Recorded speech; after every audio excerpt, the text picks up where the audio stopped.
Ladies and gentlemen, without further ado, I present to you, what's up everybody, watching another episode of Live with Wolfman. I'm your host, Jacob Wolfman, and this is a show about all of the things that I'm interested in, and all the things that you're interested in. Today, I have a very special guest on the show. She is the creator of SportMartialArts.com. Without this website, without this media source, the sport really wouldn't even be anything. So we have a lot to be thankful for this person. So without further ado, let's get her on the show. Everybody give it up for Emily Cooper. What? Emily, you are live on the Live with Wolfman show. This is exciting. Thank you, Jacob. You are super welcome. How are you doing today?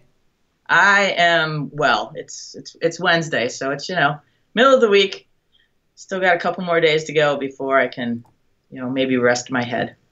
Do you have any tournaments this weekend? Not this weekend. Next week. Next week we have the WKC championships. But this weekend I have some things I got to do, but no tournaments, which is nice. I mean, how often do you get a weekend off where you're not traveling? It depends on the month. Like December, we don't have any tournaments, which is really nice. But in other months, I mean, it's like almost every weekend, me or one of our primary people are gone, typically me. And so it's exhausting. It can be exhausting. We did, I think October, we did diamonds, and we left straight from diamonds for Ireland, and then came back, and I think I had to go to a conference for something else for my real life. I had to go to a conference the following weekend, and so I was like gone pretty much every weekend in October.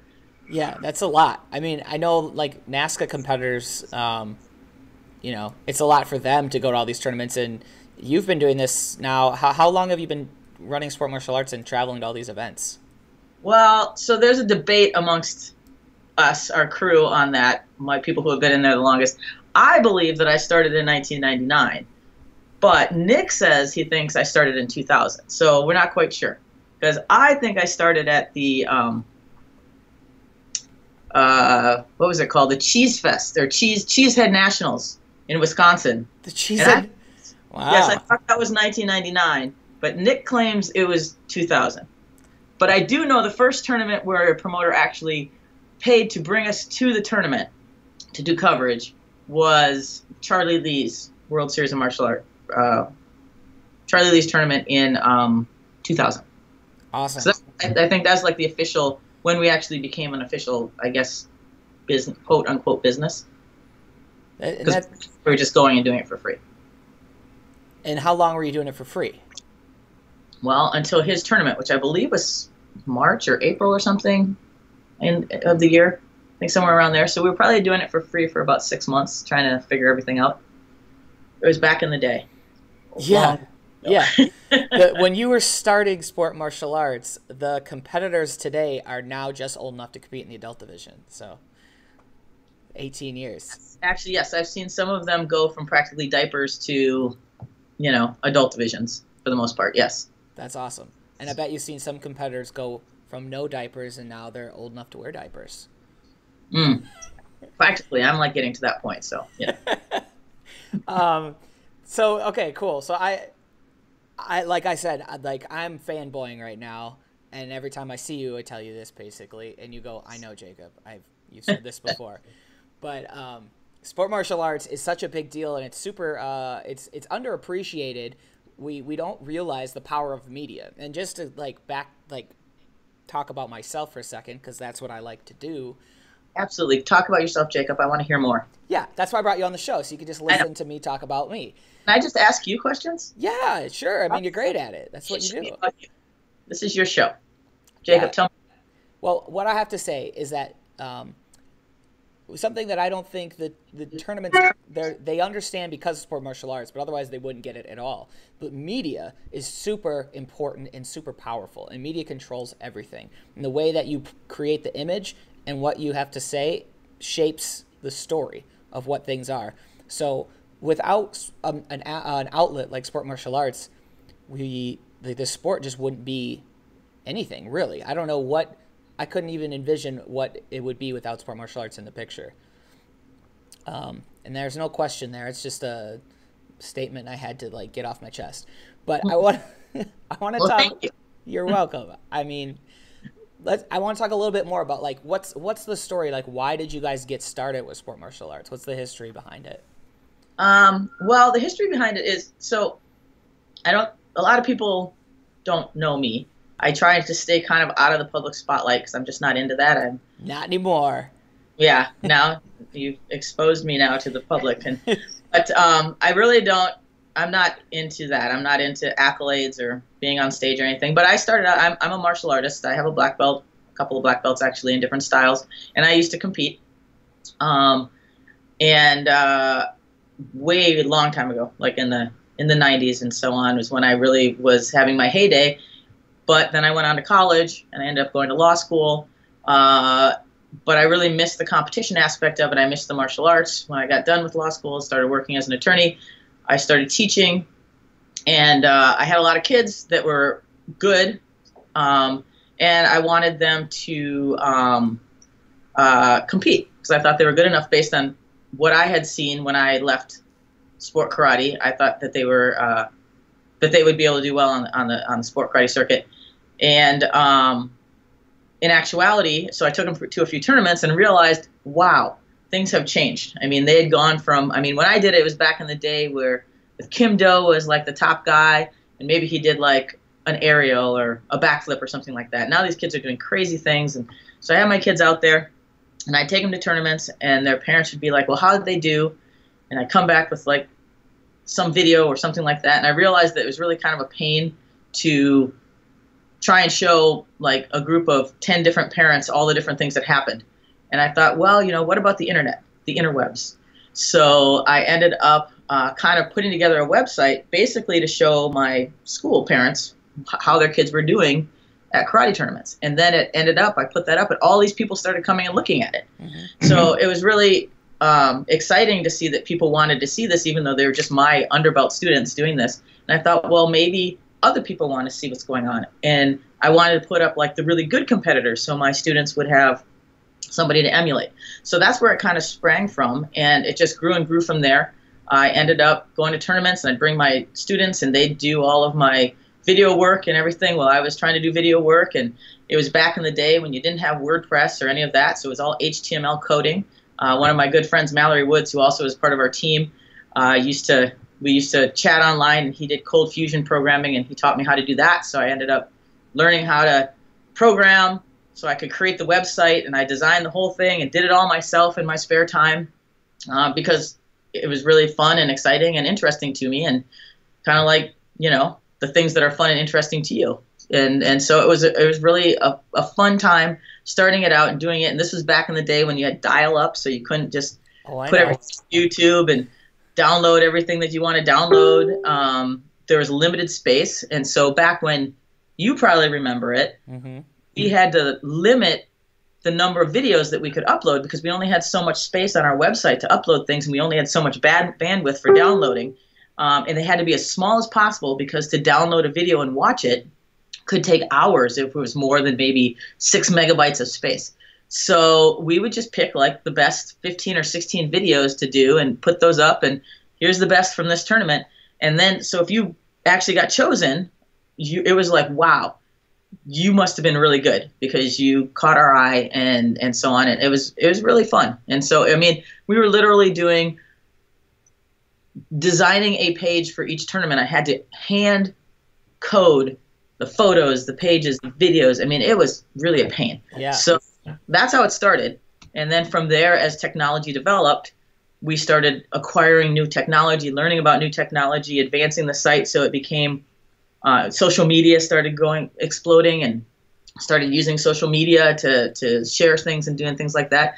And so it's for me, what's been exciting is going from, you know, the old school way of doing it to all these advancements in technology, and seeing these advancements in technology have been the exciting things because we have to change whenever technology changes and try and adapt to new things. So, and that's what keeps me excited about doing it. So yeah, I remember the old days, the dial-up days and the limited videos.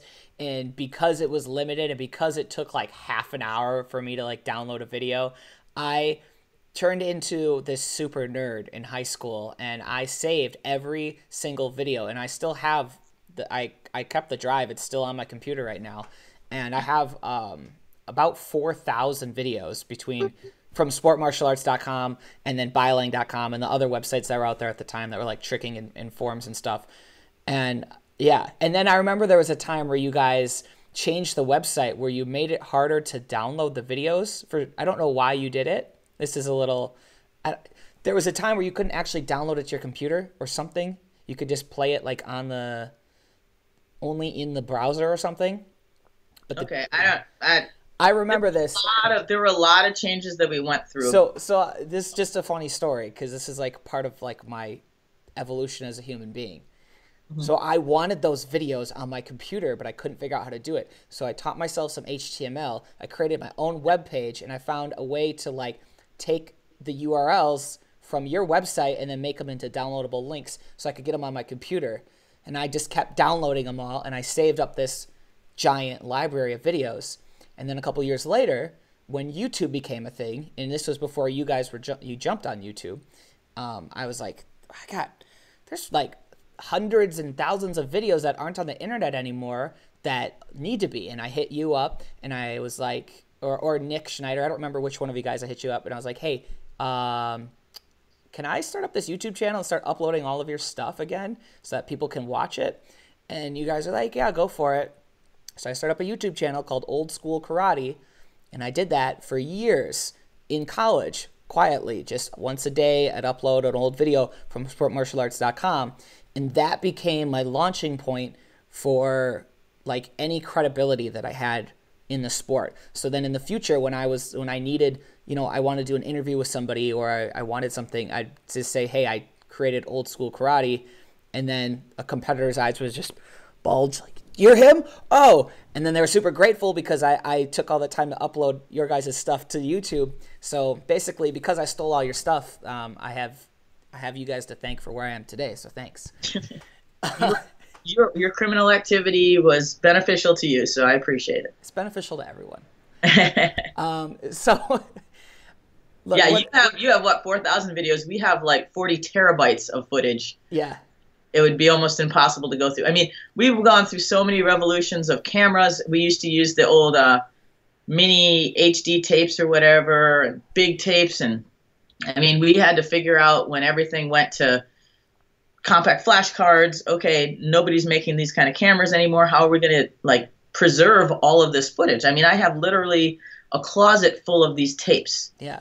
Probably about 2,000 of these tapes. And I spent 1 year, probably 9 months, with an old camcorder capturing every single one of those tapes. I'd set one up to capture. I'd go to work, and I'd come home and and put it on all of these drives and stuff. I mean, and now we're doing a backup of everything we have. We're trying to back everything up digitally to the cloud, which is also taking freaking forever. So sure, there's a lot.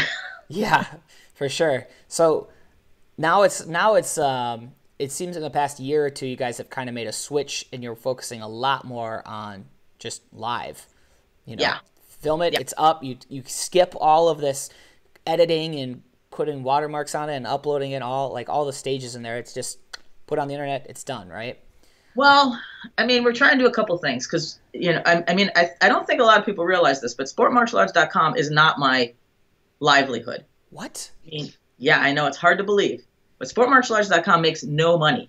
In fact, I have invested a lot of my own personal money into Sport Martial Arts, thousands upon thousands of dollars. I'm out for SportMartialArts.com. It doesn't make any money.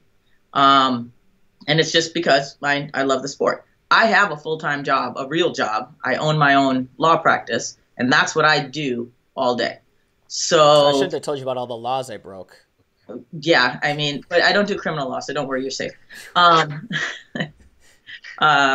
So the time it takes to do videos and do photos and do all of those kinds of things, that's a lot of time. I mean, we would go to tournaments, and when we go to a tournament, we got to leave. We have to be there on a Friday. So, and everybody on my staff has a real job outside of SportMartialArts.com. So if we go on a Friday, we all have to take our day off of work. So everybody's losing money because they got to take a vacation day or just not get paid that day. Nick owns his own business, his own karate business. So if he's gone, he's not teaching his classes. He's got to have his staff teaching classes for him. If I'm gone, I'm not making money at my law firm. I have to hope my staff is making money and doing what they're supposed to be doing. So, that's a huge financial burden for all of us to do that, to leave on a Friday or Thursday night and go to a tournament, or an entire week like we just did in Ireland. And then we're there Friday. We work all day Friday. We work all day Saturday to the finals. I mean, a competitor, yes, you're there and you got to take up your weekend, but you compete in your event and you go sleep in the corner. You go hang out with your friends. You go to your hotel room. I mean, I used to compete. I know what competitors do. We don't do that. We are there. You're hustling. Doing video. If the tournament is poorly run and it lasts until 2 in the morning, typically you're going to see one of our people there. Yep. It starts then at 9 a.m. the next morning. Somebody, a.k.a. Dalton, is going to be down there at 9 a.m., taking pictures or doing something at 9 a.m. And we're at the same time supposed to be like doing video and photos and uploading things and notifying people about what's going on at the event, doing Instagram, doing social media. It's a lot of work. And it's hours of work that we're not being paid for. What drives you to do that? I mean, that is a ton of work, and the amount of sacrifice is, it's immeasurable. Well, I think part of the drive is we all just love the sport and we want the sport to do well. We believe in it. We came up in it. We grew up in it. We were raised in it. It's what we do. It's what we love, and we want to support it. And we have a lot of friends involved in the sport. We want people to excel and do well and to be successful in the sport. I think another part of it is maybe I'm just like crazy and I've started this thing and I feel like, I'm not just going to let it go until I see it become something. Yeah. Something that's living and breathing and can exist on its own beyond me. So there's part of that there too. But so there's that. But we have struggled, and there have been many, many times when I'm just like, screw this, I'm not going to do this anymore. I'm shutting this down. And I think that Nick has told me, I think every other month, Nick's like, I'm pushing delete on the Facebook page. Deleting it. I'm like, Nick, no. No. So, we've gone through a lot of frustrations and trials and tribulations, but we still keep coming back and doing it, despite people criticizing us for, oh, you're not doing this. You didn't do my daughter. I'm mad at you about this. Why aren't you putting up more videos? And, right. And it's like, okay, I understand people want this and they expect this. And we've created this expectation of doing all these things. And we don't tell anybody, hey, you realize we're volunteers. Right. Yeah. We are. Yeah. And now, if you're at the king, you're at the king of the mountain here, so everybody's gonna have an opinion about anybody that's doing anything noteworthy, whether or not they're paying for it, free service or not. How many people complain about Facebook and like how they hate Facebook, and I'm like, you're not paying for Facebook. I just complained about Facebook the other day when we were in Ireland because they had an outage that hit Ireland when we were trying to use it for the work we were doing there, and I'm like, what? How dare you go down? I'm like, wait a minute, this is free. Why am I complaining? But yeah, it interfered with what we were trying to do. But yeah, there's a lot more of things that we could do if we had more time, if we had more money, if we had more knowledge, whatever. There's tons of more we can do. I think that we're doing as much as we can. We also have been working on kind of a new direction because part of this is I really can't keep doing this forever. Yeah. I make good money being a lawyer, and so yes, it's not like I'm dying because I'm investing my money in SportMartialArts.com, but SportMartialArts.com should be self-sustaining. I shouldn't have to be propping it up financially. And it has but the business model has to change. And so that's why people are seeing differences now. That's why we've been focusing more on live streaming, because I think that's the new model anyway for videos and doing all these things. We still are posting some things, and everybody's like, why haven't you posted anything on YouTube? Well, the reason we haven't posted on anything on YouTube is because it takes hours of time to render all those videos and put them up on YouTube and everything. Mm-hmm. We have hired somebody. We were able to get like an outside person to like render our videos for us. So there was a whole bunch that just went up recently, and we're going to keep doing that. So there will be videos on YouTube and performances on YouTube, but we are more focused now on live streaming, because live streaming you got all those videos that everybody wants us to post on YouTube are probably live streamed on Facebook. So they could see them if they wanted to do the work. But we are going to change the live stream format because we're hearing what people are saying. They're saying we want to see lots of stuff. You're not videotaping the seniors. You're not videotaping all the little kids. You're not videotaping all the women. You're not, we've got 3 people there and there's, 8 or 9 black belt rings, and everybody expects us to cover every single thing that they imagine they want us to cover, which is impossible. We can't read people's minds, and we don't know which ring is going to have the most exciting competition. We don't know who's actually going to show up for every event until we actually get to the event.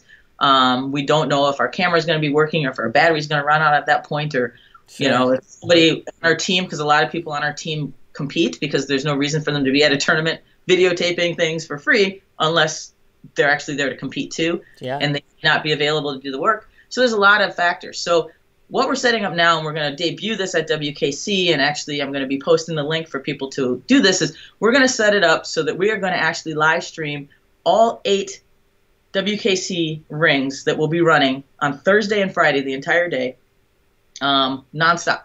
They're going to see everything that happens in every one of those rings, which is their finals. I think it's their team fighting Thursday morning, and then their finals start at 1 for forms and weapons, and then their fighting finals is on Friday all day. And so we are going to have 8 different streams going, but it's going to be on a pay-per-view platform, which we debuted at Diamonds, because the cost for this is actually pretty high. People are like, why can't you do this? Well, the cost for internet to do that is really high. 8 streams with enough strength to have all of them uploading at the same time someplace consistently is pretty expensive. You got to go to the hotel, and the hotels jack up the price so much. Jack up the price, and then they tell you can't bring your own router in or do anything in their hotel because actually they're gonna kick you out. So you got to kind of go through the hotel. So that's expensive. To have all the equipment is expensive. To have it all set up is expensive. To make sure that all of that stuff is powered is expensive. To make sure you have the staff there to walk around and do it. But what that's going to do, which we're pretty excited about, is going to, because we've been really feel like our creative side has been stifled, and the creative side is what's necessary to really bring the sport to another level. Anyone can stand at a ring with a video camera or a phone and stream something. You don't need to be very bright or creative or anything to just stand and stream something. I can have my 8-year-old son do that as long as he'll stand there. I'm sure your 8-year-old son is very bright and creative. He's very bright and creative. I actually had him scorekeeping the other day, but he would not have patience to stand there and do it. I don't need a person to do that. So we're actually going to have these streams will be unmanned streams. They're going to be streaming, wide angle lens, boom. So if you want to see something in ring number 7 and you paid for the passport to do it, you can tune into ring number 7 and you can watch ring number 7 and do all of that. Well, that's going on. We did this at Diamonds, and it was really fun. We've got a green screen, a portable green screen. We're going to be setting that up. We're going to be doing interviews with top competitors. We're going to do photo shoots with top competitors. We're going to be gathering that information so that we can create product and produce things that are about the competitors and the sport that are going to really kick it to another level. Because the thing that this sport really is missing is it's missing heroes. Hyper does a good job of, martial arts, the athletes, and so on and so forth, but that's for Hyper. As far as the sport is concerned, there's nobody out there saying, hey, Danny Etkin is this person, he's this top person, he's this is his story. And I think, and I was really excited because at Diamonds when we started doing this, like I actually interviewed Danny at Diamonds, and what was really fun is that he told me in the midst of our interview, he said, I'm really excited about Diamonds this year because my aunt, I'm dedicating this to my aunt, and my aunt died about a week ago, and I've had my best times, and I got this all on tape, and I'm like, this is amazing. And we ran that during the Diamonds finals, and not a lot of people paid for the pay-per-view. But I was like, whatever, if we're going to put up 5 different cameras and we're going to do all of this and we're going to be cutting in interviews and everything, producing it, that's worth something. But that showed in that pay-per-view, our live show, and we were just doing that kind of see how it worked. We introduced it like the Thursday before the event or the Friday of the event. We're like, it's going to be pay-per-view tomorrow. So we didn't really give anybody a lot of leeway to do this. But it was to see if we could do it. And it worked. We had some kinks we got to work out, But now we are setting up for this WKC World Championships, and we think this is going to be the thing for 2018. Because if this works at WKC, we can move this to every event, and we can make it so that people are going to be able to watch everything going on in the black belt divisions all day Friday, all day Saturday, plus the finals, and we'll have the time while these streams are running to be creating stuff that we can produce that is going to highlight the sport, that's going to elevate the sport, that's going to elevate the competitors of the sport and get us noticed. And that's what we're trying to do. That's awesome upgrades. Makes sense. So what is, like, what's it going to take, though, to get to the level where it is a self-sufficient thing and it can exist on its own and you're not pouring in your own money and time and stuff, and it is actually like a business? Like, how high of a level does it need to get to? And is it something that you guys need to do to get yourself there, or is it also something like the tournaments themselves need to do? Like, what can we do to elevate the sport? There's a lot of things that can be done to elevate the sport. I mean, I think everybody's pretty aware that the sport is rather disjointed. There's this league and this league and this league and this league. Mm-hmm. They don't work together. And so thus creating, 1,000 tournaments across the United States that you can pick from to go to. So there's no like one place that everybody goes unless you're part of like I said in Ireland, we were doing the ITF. If you're part of the ITF, you are going to go to the ITF events. Yes. Right? That's what you're going to support. If you're part of the ATA, you're going to go to the ATA events. Mm-hmm. And that's how they get large numbers of people there. But if you're talking, say, NASCAR or NBL or any of those leagues, you can pick or choose if you want to go there. You're not like part of your school's not part of an organization that says this is all we support. Yeah. So because of that, advancing like the open sport karate, where it's open to anyone to come to it, it's rather difficult because there is no cohesiveness. There are no master rules that everybody follows for this. There are no master divisions that everybody follows for all the events. So you can count on, if I go to this event, I know that this is the division I'm in because it's at every single event. So as far as advancing the sport, I've chosen, because I knew this going into it, I have chosen to stay out of the politics of that. Sport martial arts stays out of that. We are not a NASCA media company. We are not an NBL media company. We are not a Pro-Am or AKA or anything like that. We don't care what league you are. If you are holding an event that's an open sport martial arts event, we're interested in you. Mm-hmm. We think you're interesting. We think that you should be promoted and that sport martial arts is interested in whatever you're doing. Mm-hmm. And highlighting whatever you're doing. So, as far as how to advance the sport, I think that's a bigger question for the sport itself. I mean, I have my own ideas, but I'm not going to try and impose those ideas on anyone. I think we have tried to do things that stay outside of any league and that shouldn't be, threatening to any league. We don't want to threaten any league. We don't want anyone to think that somehow we're going to come in and take over their league. I don't want to take over any leagues. I don't want to run any leagues. I don't want to run any tournaments. We've had some of our people who have worked with us have said, hey, can we wear sport martial arts on our uniforms to show that, because of sport martial arts, we get to be here? And I'm like, no, we don't sponsor any competitors. We don't promote anybody. We are completely neutral, mm-hmm. unbiased. I could care less who wins, Mm-hmm. And I could care, less which tournaments, would do well. I mean, yes, I do have some promoters and people that I have known for years that are my friends. So, of course, I want them to do well. But I'm not going to use SportMartialArts.com to give somebody an advantage over somebody else politically in something. We want to just stay out of it. It's a can of worms, yeah, for sure. And honestly, working for Hyper, it's the same philosophy for Hyper. That's the reason why nobody wears a Hyper uniform when they're up on stage, and that's why there's no Hyper international tournament or something, because Hyper's taken an active role in saying, like, hey, we're going to be a neutral party. We're here for the athlete. We're here to support everyone. Like, what's important is promoting the athlete. I think it's a good play, because then you can make more friends. It's easier to work with people if you're not like becoming the competitor to everyone. But it still leaves the question of, like, how do we elevate things? Because you do look at like the ATA, for example, and I don't know, have you guys ever done a tournament at the ATA? Have you ever promoted them? We have not done any ATAs. There's been some talks about that, but we haven't really done any ATAs. So I've only been to one of their tournaments, so very limited exposure. But man, they run a great show. They are very on point. Everything is very clean, and like they have massive tournaments. And I think a lot of it has to do with the fact that they are this, closed circuit in this very organized system. And when you do this open circuit of like anything goes and anybody can participate, and the rules aren't, they're kind of like a little, they're this way here and they're this way here. It doesn't seem to have that. Well, an ATA or an ITF, they have their own judges, so you have to be their judges, so they know everybody's going to interpret the rules the exact same way. Their competitors are their competitors, so they know competitors are going to do things pretty much the exact same way. Yeah.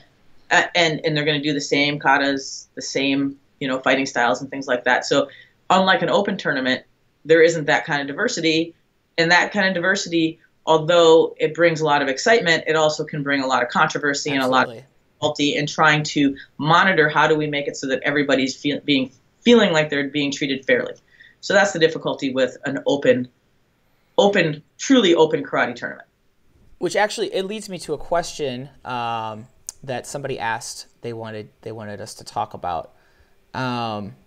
Ron asked, why can't there be a rubric established for form scoring so that there's less left to the judge's discretion and more on the actual basics of the forms themselves? And then other people further went on to say, like, why don't they judge things based off of, like, punches, a score for punches, a score for kicks, a score for stances or something, so that it's more like systematic? Because right now it is very just subjective. And again, I know you just said like you're trying to like stay out of politics, but this is just a fun talk, right? I get it. I mean, I guess you have to decide how to weigh that against, because there have been leagues that do that say, you can only do this many acrobatic tricks, you have to do this many kicks, you can only yell this many times.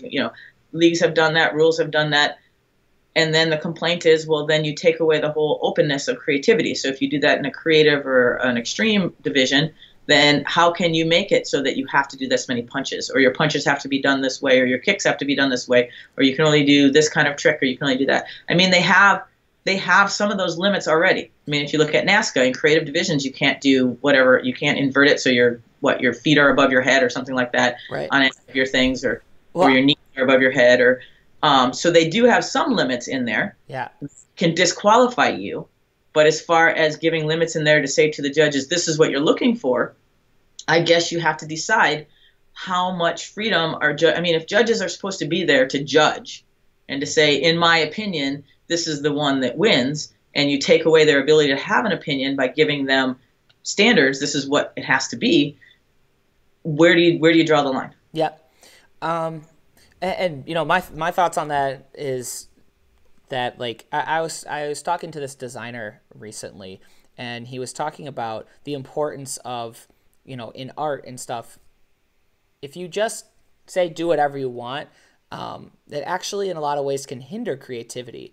But when you actually clearly define the scope of like what is and isn't allowed, and like this is the track, the boundaries themselves actually create an environment where creativity can exist in a more defined and interesting way, and you can still be creative. So I'm not sure I quite agree with the premise that just because they make rules saying like you must have X number of kicks and you must do X number of punches, that you're no longer being creative. I still think you can be even with more rules.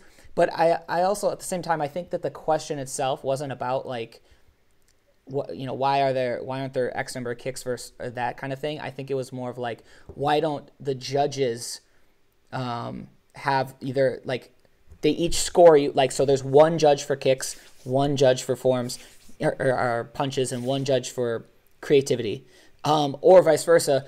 All three judges give out 3 scores. One score for creativity, one score for power, one score for speed. I'm just making this up. What do you think about that as a possible way to like? I think that I have no problem with having some limitations in what you can do and how you define the division, but you're on a slippery slope there, because how stringent are your limitations going to be? Where do you stop? I mean, if you're in like an ITF or an ATA, you stop at, you can only do these routines. and this is how we do the routines. And that wouldn't work in an open division because you're talking about styles from all across the board, right? Mm-hmm.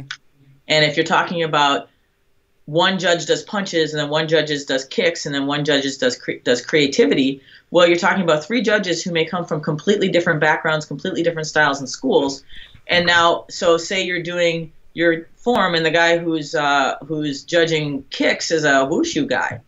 Well, he's gonna like totally not like the kicks that are coming from the Taekwondo competitor. Yep. So how do you in an open tournament, I'm not sure how you can harness all of that when you're actually an open tournament, because of the fact that not only are your competitors coming from all these different styles and backgrounds, where when you learn Gaebaek, I learned Gaebaek this way, and this one learned Gaebaek this way, and so when they go and do it, they're both going to do it 2 different ways.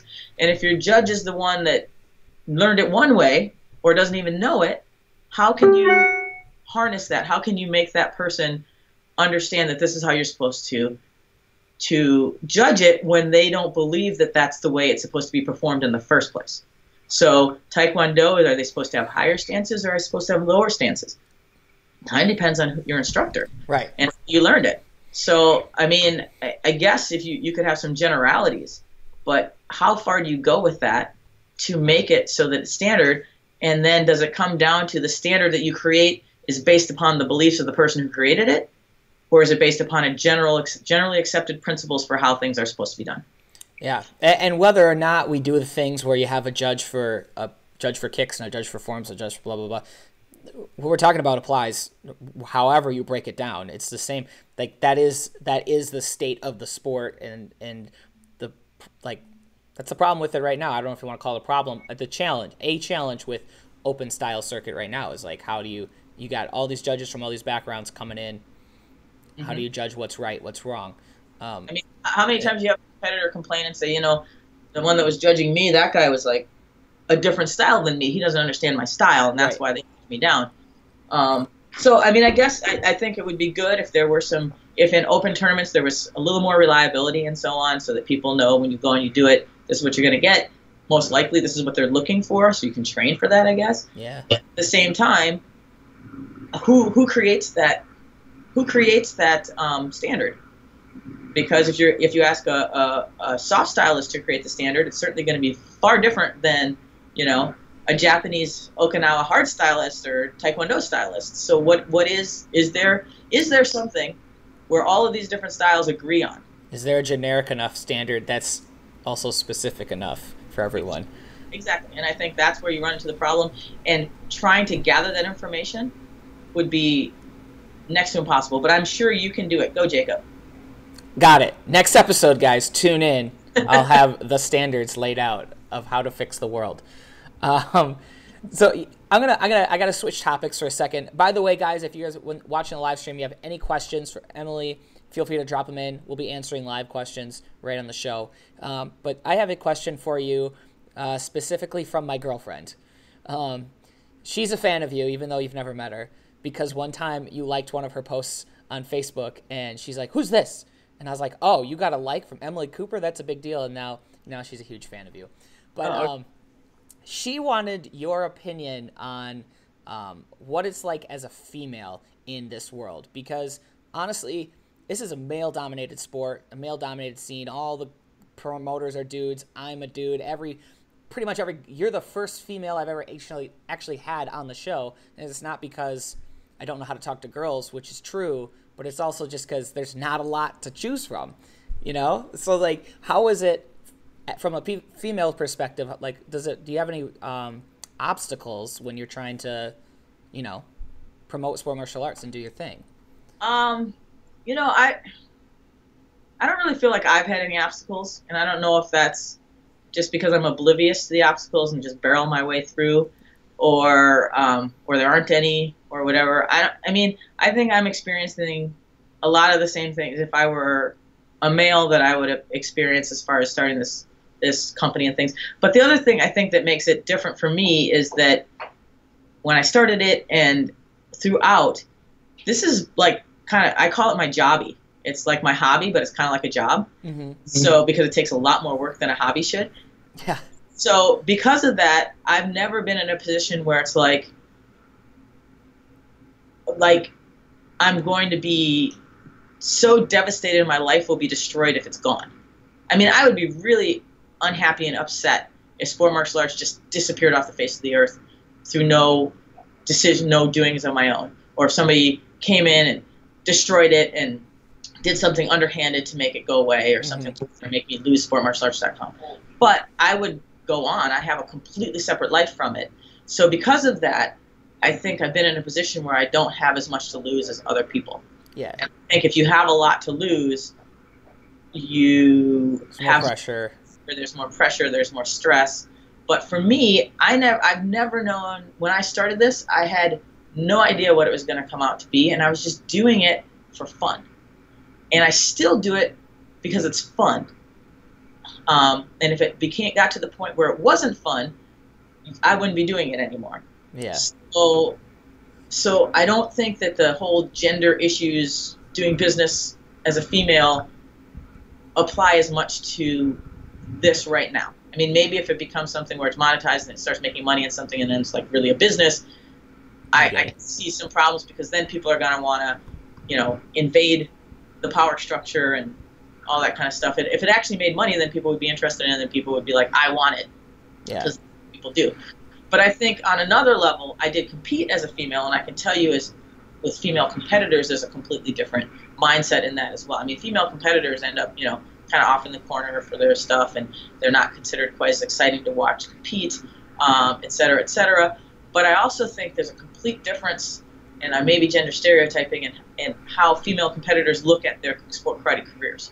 Because I think there's a the majority of competitors, as they're going up and they're hitting like their teens and their late teens, I think females are more looking at, okay, this is not going to be my life. Yeah. I'm not going to end up being a martial arts instructor. I need to go to college. I need to get my life together. I need to get a career, and I need to do something. And that's why they're stopping. Yeah. Because they're actually trying to advance their careers and their lives, and they're putting sport karate on hold because it's a sport to them. It's an activity. It's extracurricular activity, and then they're doing what is going to make them do well in life. And I think boys are a little less likely to do that at that point. I mean, maybe at some point they'll do that, but I've met a lot more male competitors who are in their late teens who choose to just keep competing, and I'm not going to go to college. I think I'm going to go be a stuntman, or I'm going to go, you know, whatever. And they're not making those kind of life choices at that point. And I think, you know, I think scientifically girls probably mature faster than boys anyway, and that may be. Yeah, I know. That's interesting. And also sometimes I kind of wonder too if there's like a cultural thing, because as you're saying that, I'm thinking of like girls that I've seen grow up and like, yeah, they reach a point and it's like college. The thought of like owning a school, no way, or I'm just not interested. But then I know a lot of guys that I grew up with, and now they're school owners, and I don't know why that is, but that does seem to be the case. And like if you look at the school owners out there, definitely, again, vast majority, a lot of school owners are guys, you know? Yeah, and I wonder if it's because either there's fewer females, but I don't think so. I think there's a lot of young girls that start. I think it may be that boys are more likely to be groomed to become instructors. Like the instructors are guys, so they're more likely to be like, I can teach a guy how to be an instructor. I'm not sure what to do with a girl and how to make a girl instructor. And also I think helping boys to become leaders in school, in their martial arts school, seems more natural because they kind of need that guidance. And you're going to see more girls who are already going to be like, I'm already like doing well in school. I'm doing this. I'm going to go to college. I already have my life planned out. Mm-hmm. Guys are like, I'm not quite sure what I'm going to do. Okay, well, why don't you come start teaching my classes with me? Yeah. And then they end up becoming, you know, I love this. I want to do this. And, you know, and it's a physical career that they can get into that is enjoyable to them. It puts them in a leadership role. Well, it's just an interesting subject, and I wanted to bring it up. I don't think there's any final answer here again, but just wanted to get your take on it. And by the way, if you know any girls out there, some ladies that want to be on the show, just let me know. I definitely want more females on my show. Live with Wolfman. You should put Natalia on your show. She's one of our photographers. She's been on American Ninja Warrior. Oh, dang. have her talk to you about that, her experience. Cool. Link me up. I don't think I have met her before, so cool. And she's awesome. She's from Germany, Austria. She's from Austria, and so she's got a nice accent too. Excellent. Yes. That's my Arnold accent. It's terrible. Let's see. I got another question here. This is from Evan. He says, are there any teams or companies that restrict what you can upload so that they can upload it on their own channel? Have you run into that before? Well, so one of our big issues with why we're changing the platform for our live streams is because everybody and anybody who competes in sport karate in any extreme or musical type forms, and even during the finals, play copywritten music. Yeah. Now, if you run into this problem, but this has been a huge problem with us. I mean, we started a couple years ago trying to beta create like good live streams for the finals. And we ended up getting to the point where we're like, oh wow, we can set up like 5 different camera angles. We can do this, we can do that. We can put up great, we produce it. We've got, graphics. We got all this great stuff going on. And then live stream it on Facebook. And they shut it down. It's taken down after it's over. And you're like, oh my God, I just did all of this work and it's gone. Right. And it's because copywritten music is in all of it. And YouTube does the same thing. YouTube will either mute it or they'll take away your ability to do ads. Or, I mean, we actually went through a couple years ago, contacted by somebody saying, you're playing this, you have this video up, and it was a Tyler Weaver video. And it said, you're using my music. It's copywritten music. You need to pay me $700 for a license for this. And if you don't, I am going to sue you. Right.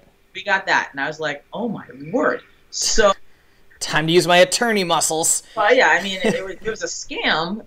I mean, the guy probably did have a copyright for it, but he wasn't going to sue us. Right. But it still ended up putting restrictions all over our YouTube account and possibly having our YouTube account completely shut down because of that. Yeah. I mean, he gave us like 2 strikes. And if you get 3 strikes, your YouTube account gets shut off and you can't get it back again. You got to start all over again, maybe. So because of that, we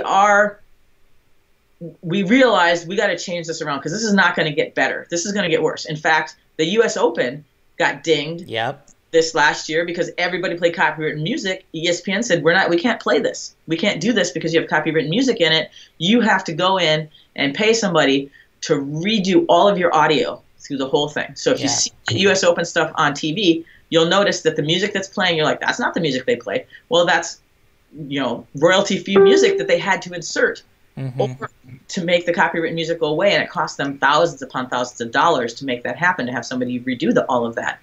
And so, I mean, we're like, I'm tired of all this work product disappearing in 2 seconds on Facebook, even though we get great reach. You get great reach for 3 hours, and then boom, it's gone, and nobody can see it, and everybody's like, well, where is it? And it's like, well, I'll tell you where it is. It's in the bowels of Facebook. Right. So with the new pay-per-view thing that we're doing, nothing's going to get taken down.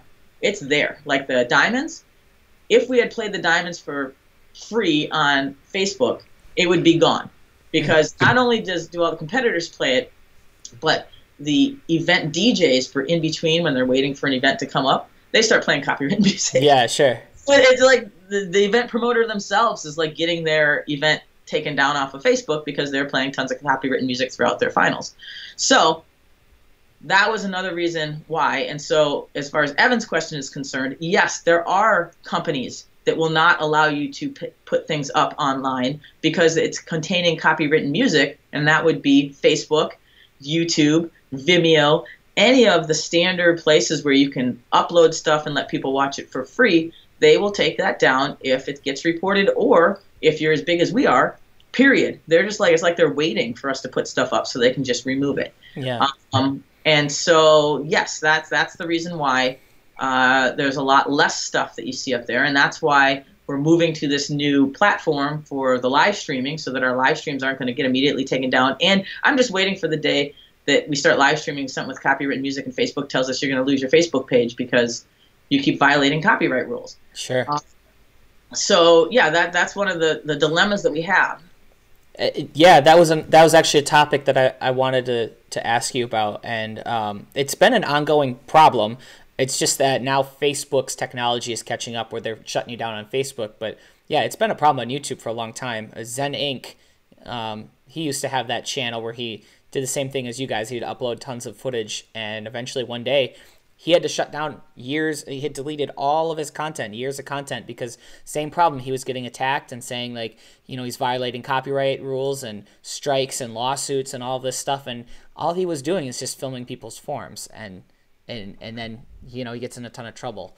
So it's interesting to hear that the next tactic here is to live stream off of your own service. So you're not gonna live stream Facebook, you're not gonna live stream YouTube, but you live stream off of some other website. I mean, hopefully that will keep you ahead of the curve, but it's still the same problem. And I do see a world where, like, you know, they find you or something, and then they'll, you know, give you a cease and desist letter. But it's still going to be a problem. I do know that, like, for US Open coming up, they're going to tell people you need to have music that's royalty free, and they're going to give them, here you go, here's a place where you can go find royalty free music. But if you're going to be on stage at Night of Champions, they can't afford to pay $20,000 to have somebody rework all their audio because you decided that you wanted to play, some kind of copywritten song that just came out, and you're like, this is the best music ever. And yes, it is for your audience to watch and listen to because they're familiar with the music, get you pumped up, etc. But it gets you immediately taken down if you don't have a license to use that music in your performance. So you think next year when US Open comes up, it's just going to be the same thing's going to happen? Like, there's no incentive for the competitor to change because they want to pump up the crowd. They want to pump themselves up. Because they're not going to get to be on stage if they don't have royalty-free music. Oh, they're just not going to get on stage, period. They're going to have to change their music. They're either going to have no music or they're going to have to change their music if they want to play music during their performance on stage, because they can't do that. Or ESPN won't let them play it.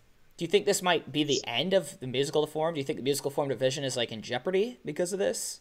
No. I mean, there's tons of royalty-free music that you can go out and you can find that it's good music that won't get you. I mean, you can find stuff. But, I mean, like I said, for us, we're not going to get in the middle of you got to change your music because we know nobody's going to do that. Right. So we've found an alternative method that will allow us to do this, at least now. I don't think it's going to result in anything bad because the only people that get to watch it, are people who are basically our members, our followers, and people who are interested in it. Yeah. And it's not like going out to the general public like on Facebook where it's going out to like billions of people who, of course, are going to be like, notice that this is copywritten music. Yeah. So, where it goes, I don't know. But, I mean, there are a lot of smaller sports that do this that have, there's other companies that live stream things like gymnastic events or track and field events, and that they're playing copywritten music at those events while they're waiting for the competitors to warm up or before the next division or to get the crowd hyped up, things like that. And those are being live streamed on other platforms too, so it's happening. Interesting. Yeah, I guess we'll see where it goes. It's always just a game of stay ahead of the curve, right? Trying. I was looking to see if that wasn't a question. That was just a statement. If you guys got any more questions for Emily, let me know.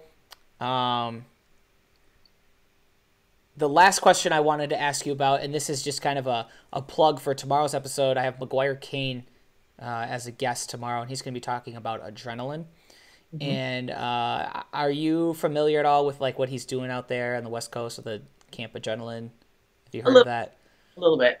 I'm interested to hear your thoughts on that kind of format because the Camp Adrenaline experience, like they'll come up and do kind of like hyper trick battles. Like it's just a completely different way to experience forms. Somebody will come up and do a little bit of this form and a little bit of this form, and then there'll be tricking battles, and then there'll be weapons tricks battles and stuff. What's your thoughts on like this kind of new way to compete? Do you think it has any like traction in NASCAR, or do you think like the way forms are always going to be? No, I mean, I think there's always this need to change. I mean, sport martial arts is the same thing. Every year I'm like, okay, what am I going to do that's different? Because if I do the same thing I did last year, I'm going to be bored out of my mind and I'm going to hate it. And I think that's the same when it comes to forms and weapons and martial arts competition. Everybody's trying to do something new. come up with something different, come up with something exciting, because if you stay still, you basically might as well be dead. And I think adrenaline's trying to do that.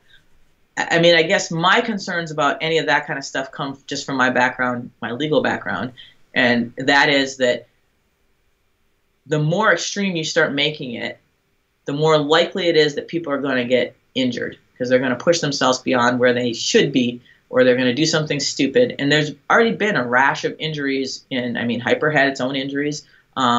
We've had, Jacob Pinto gets injured like every year somehow by doing something crazy. McGuire Kane himself, I was there when he just snapped his kneecap or whatever he did. Yeah. At Competes a couple of years ago, which took him out for an entire year. So, I mean, pushing the body kind of pushes sport karate into like an extreme sport level, and which is cool, and it's fun to watch, and it gets people hyped up, and the thing about making it a spectator sport is it's something that people can understand even if they don't know what the rules are or what the heck's going on. They know something's going on that's exciting, and everybody's doing it, and people are doing crazy stuff, and they're like, wow, this is fun to watch. Yeah. The only thing I get concerned about is, you're doing this and you're taking young people who are not necessarily fully developed muscularly and so on, and putting them in situations where they're going to push themselves to an extreme and possibly harm themselves. Yeah. Realizing what they're doing. And so there needs to be some mechanism for making sure that that either there's some limits placed on it, or you better have some really good liability insurance and liability waivers to make sure that you're not going to take somebody and, no, it hasn't happened yet, but, the result of it could be pretty severe. And, and I think that the way to look at it is you should probably be studying things like extreme sports. Where do they start from? How do they get to where they are? And how do they make sure that the protections were in place to get to where they are? Because I'm not saying it's not something that should happen, but it's something that should be developed appropriately to make sure that whatever does happen, should be appropriately showcased. And I think that would be the concern I'd have if I were a tournament promoter and bringing that in to have that happen, is how do I make sure that all these people that are doing insane things, I don't know if you probably remember Josh Durbin's attempt double backflip at Bluegrass. Yes. How do you prevent something like that from happening on your stage on a live stream that we're live streaming? Yeah. Everybody. Well, I mean, at the same time, though, if you compare the risks that we're talking about here to other action sports, I can list off a ton of action sports that are way more dangerous. Skateboarding, you go on those ramps, those like mega ramps, like that's craziness, launching these people way in the air and then they're just falling on wood. BMX, same thing, like they're doing stuff and they're landing on concrete. And even statistically, look at like soccer. This is the most injury-prone sport out there. Football, you got concussions for life that give you brain damage. I mean, there is inherent risks in every single sport. So I do, yeah, you're right. I think in like extreme martial arts versus the more creative and traditional, you do run a higher risk of injury, particularly knee injuries. But I don't know if that's a reason to like be, not do it at all. But don't do it. I'm just saying, as you develop it appropriately, develop it the right way, develop it with the right process. Just be smart, yeah. So that you're not going to be setting people up for either, being sued, because the NFL, they have all these concussions, and now what's happening? Yeah, everybody's in a lot of trouble. Yeah. Because they didn't think about this. They didn't think about, well, what happens when you take grown men who weigh a couple 100 pounds and clash them against each other with a helmet that's not sufficient to protect your brain? Nobody thought about that. But you're walking into this extreme martial arts tricking thing, and you know what people are going to do and what it does to a person's body and what the potential damages are. Do you have the right flooring? Or do you have, the right space available? Are you making sure that people aren't like running into each other? I mean, I'm just imagining these trick battles, and I've seen it almost happen so many times where they're tricking so close to each other that somebody's trying to like smack into each other, and I can imagine the damage that would cause of two people flinging their bodies into the air and then colliding with each other as that happens. And they have no safety gear on, they're barefoot and they're wearing, tricking pants and a t-shirt. Mm-hmm. No ability to like protect themselves from that, and they're doing it on like these thin mats. So if they're doing it on a springboard gymnastics floor, I think that's a more appropriate place for them to be doing stuff, because those floors are built to make it so that you're going to have less impact on your knees and your joints and things. So that's what I'm saying. I'm saying Yep. That's fine to do that, but think about it and think about how you can make it something that can happen in the safest way possible. I mean, even BMX bikers and skateboarders, they're wearing helmets, they're wearing knees and shin guards, they're hopefully wearing mouth guards. They're doing something to at least protect themselves as much as possible in the environment that they're doing their events. Yeah. And to counter just one little thing, because I actually had a little bit of say in this, Hyper saw that like the tricking battles were getting a little crazy. They weren't actually lowering the experience, because everyone's just fighting for floor space, and it's just like bananas, and just throwing tricks, and people can't even do their passes because someone else cuts them off and does another pass, and then nobody ever does anything, and it's dangerous and stuff. So in the past year, the trick battles now work a little differently. They're way more structured, and they have decided there's 3 rounds, and it's like round 1, each individual gets 1 turn to do their thing. The other team, each person gets to do their thing, and the next round is a synchronized thing. And so it's structured in a way more safe way. So it's like, my turn, now it's your turn, now it's your turn, and a little bit more sharing and order. But there's you're right. There's like a lot more. And aside from tricking in extreme martial arts, the same applies to point fighting as well. I had Alex Reyes on the show the other day, and he was saying how there needs to be a really big push for safety, especially with the concussions, and a lot of fighters that get knocked out, and then their coach pulls them back up to their feet, they shake it off, and they keep fighting when they probably shouldn't have.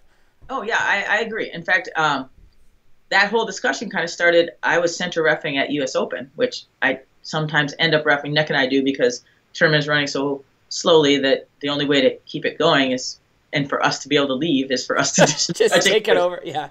Right. So we just got to take it over. Like, we're just going to run it because we want to go. So we'll just make this happen.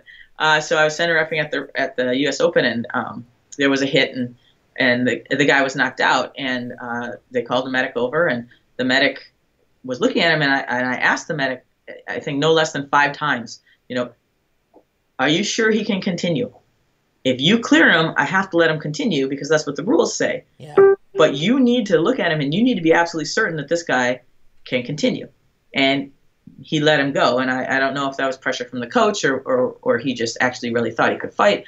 But, honestly, after watching that, and then really, I work in the legal field, so I understand injuries, and I work with people who have traumatic brain injuries and so on and so forth. And I mean, honestly, if that were to happen to me again, I do not think I would probably override the medic and say, I'm not going to let you compete. Yeah. And I don't know. I wasn't there, but was that medic even qualified to make that call, or is he just there for like first aid? I have no idea. I don't know anything about the medic's qualifications. But I mean, if I see somebody get knocked out right in front of me in a combat sport, I don't think personally that, and I know all of these competitors. I mean, these are people that I know. They're friends or acquaintances or people that I've watched grow up from diapers all the way up to, 18 or whatever. And to watch somebody like that put themselves right back into harm's way, I don't think I could live with myself if they got hit again and they were permanently injured or died or whatever. Mm-hmm. I think I wouldn't. These are people that I know, and I have lived long enough to realize there's a whole lot more than that 2 minutes in that ring to your life. I don't think I'd ever let somebody, if I see them get knocked out in front of me, I would say, I'm not going to let you fight anymore. Yeah. If their coach wants to protest that and get the arbitrator to come over and try and let them, that's fine. But I think if they were to say, nope, I'm going to override the center ref and let you compete, I would say, I can't center ref this anymore then. I can't center ref this fight. I can't watch this person that I know probably has a concussion, was knocked out, probably has some kind of minor TBI, because every time you get knocked out, that's a TBI. I don't think I could personally watch them fight. And if you want to have them continue, you're going to have to get somebody else to ref it, because I'm not going to do it. Yeah. Again, I think there's a good need out there to have some more standards and like figuring some sort of system out, because it is a real concern. And it does come down to like what's the judge's call of like, are you able to fight? What's the coach's call? And is the medic qualified? There's a lot of variables out there. So another awesome discussion. I think we can have an entire show on this. Ish Payne jumped in here and said we could have an entire show just on safety of tricking. And so, but I think today we've run out of time, but we covered a lot of stuff, you know, Yes. and I think today was a really great episode. And I'm super thankful that you were here to join us today. So with that, I just want to say thank you very much. Thank you, everybody that tuned in today. It's an awesome show. Thank you all for tuning in. I hope you're all going to support our pay-per-view platform that we're moving to without too many complaints. I mean, we're doing it for you because if we can do it and we can make it successful, there's a lot more that SportMartialArts.com can do for the sport that we want to do, that we've been dying to do, that we've been chomping at the bit to do. We just don't have the resources for it.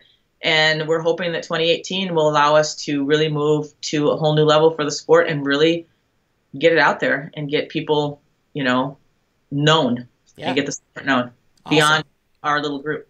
So you guys, if for some crazy whacked up universe you live in and you haven't liked SportMartialArts.com on Facebook yet, clearly go do that and then change it so that you see priority first so that you can see when they post.